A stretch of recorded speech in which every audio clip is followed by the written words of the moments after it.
स्वागत है आपका स्पर्धा the education world YouTube channel पर। दोस्तों, आज हम भारतीय राज्य व्यवस्था व संविधान के अंतर्गत संविधान की ऐतिहासिक पृष्ठभूमि को समझेंगे कि किस प्रकार हमारा आधुनिक संविधान बनकर तैयार हुआ। चलिए दोस्तों, शुरू करते हैं।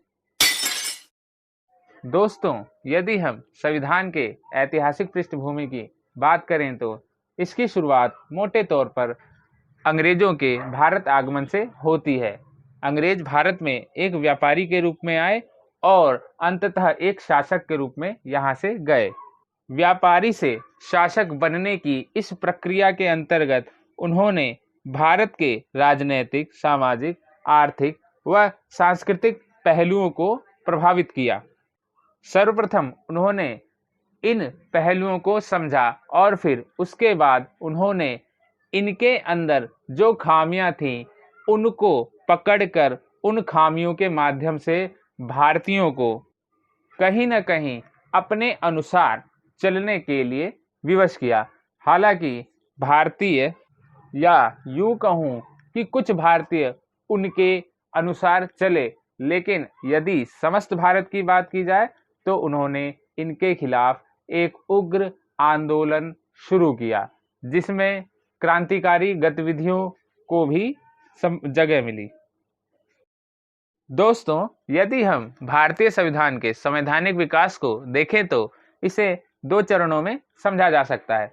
पहला चरण कंपनी के अंतर्गत अर्थात 1773 से लेकर 1858 ईस्वी तक, और दूसरा चरण ताज के अंतर्गत अर्थात 1858 ईस्वी से लेकर 1947 ईस्वी तक। इन्हीं दो चरणों से ही देखें तो भारतीय संविधान के अंकुर फूटते हुए नजर आते हैं, जिनको हम आगे समझेंगे। चलिए दोस्तों, आगे बढ़ते हैं। दोस्तों, पहला चरण कंपनी के अंतर्गत। दोस्तों, कंपनी के अंतर्गत यदि देखें तो सबसे पहला एक्ट 1773 का रेगुलेटिंग एक्ट लाया गया। इस एक्ट की यदि प्रमुख विशेषताओं को देखें तो इसके अंतर्गत बंगाल के गवर्नर को गवर्नर जनरल बना दिया गया और उसकी सहायता के लिए 4 सदस्यीय कार्यकारी परिषद का भी गठन किया गया। इस प्रकार यदि देखें तो बंगाल के पहले गवर्नर जनरल लॉर्ड वारन हेस्टिंग थे। इसी एक्ट के द्वारा बंबई और मद्रास प्रेसिडेंसी को बंगाल के अधीन कर दिया गया।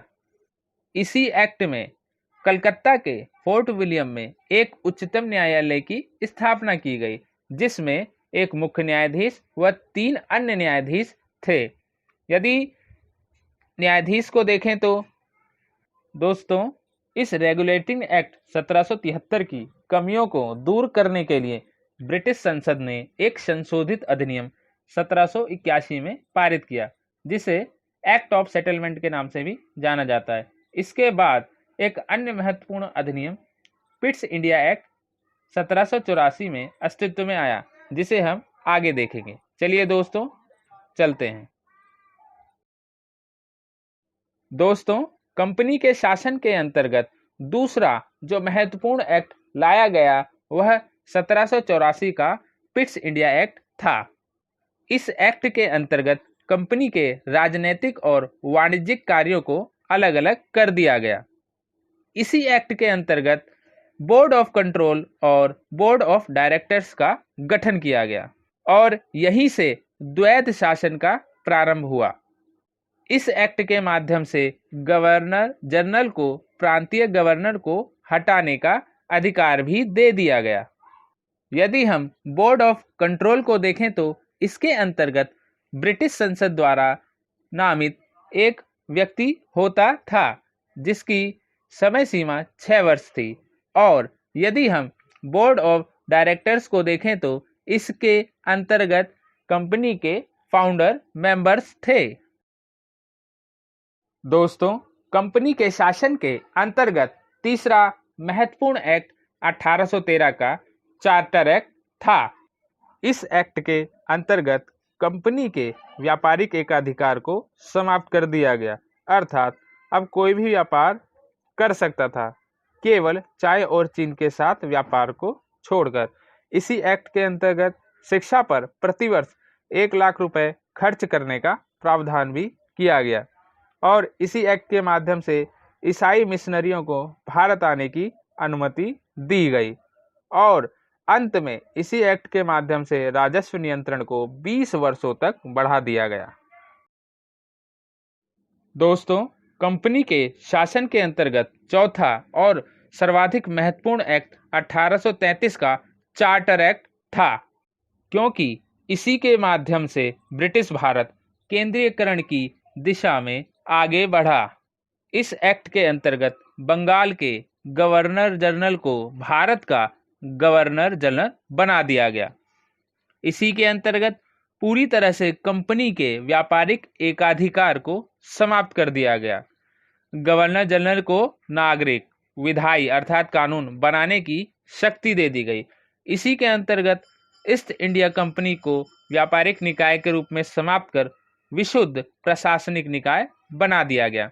और यदि देखें तो इस एक्ट द्वारा सिविल सेवकों के चयन के लिए खुली प्रतियोगिता शुरू करने का प्रयास किया गया, जिसे बाद में कोर्ट ऑफ डायरेक्टर्स के विरोध के कारण समाप्त कर दिया गया।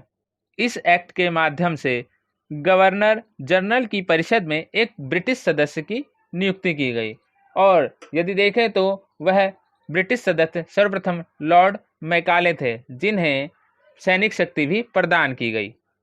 इस प्रकार यदि देखें तो भारत के पहले governor general Lord William Bentinck हुए और गवर्नर जनरल की परिषद में ब्रिटिश सदस्य लॉर्ड मैकाले हुए।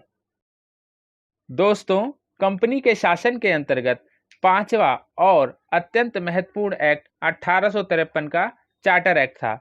यही वह एक्ट था जिसने भारतीय स्वतंत्रता संग्राम के लिए एक चिंगारी का कार्य किया।